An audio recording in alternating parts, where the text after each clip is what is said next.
નમસ્કાર, આપ જોઈ રહ્યા છો નેશન પ્લસ ન્યૂઝ. હું છું આપની સાથે હેતલ ભગત. વેરાવળ સોમનાથમાં ડેપ્યુટી કલેક્ટરની આગેવાનીમાં ફૂડ વિભાગનું સરપ્રાઇઝ ચેકિંગ હાથ ધરાયું હતું.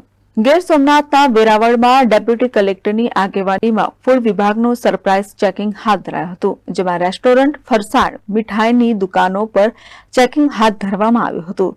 જ્યારે 9 સ્થળો પર ચેકિંગ દરમિયાન 56 સેમ્પલો લેવાયા હતા, જેમાંથી સોમનાથની નામાંકિત હોટલ, રેસ્ટોરન્ટ તેમજ મીઠાઈના વેપારીઓને ત્યાં ચેકિંગ હાથ ધરવામાં આવ્યું હતું, જેમાં શ્રાવણ માસને લઈને અનુલક્ષીને જન આરોગ્યને નુકસાનકારક ખાદ્ય પદાર્થના વેચાણ પર તવાઈ બોલાવાઈ હતી.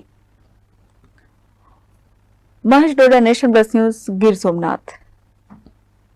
સમાચારોના સતત અપડેટ મેળવવા માટે અમારી નેશન પ્લસ ન્યૂઝની યુટ્યુબ ચેનલને સબસ્ક્રાઇબ કરો, બેલ આઇકન દબાવો અને જોડાયેલા રહો ફેસબુક, ઇન્સ્ટાગ્રામ અને ટ્વિટર પર.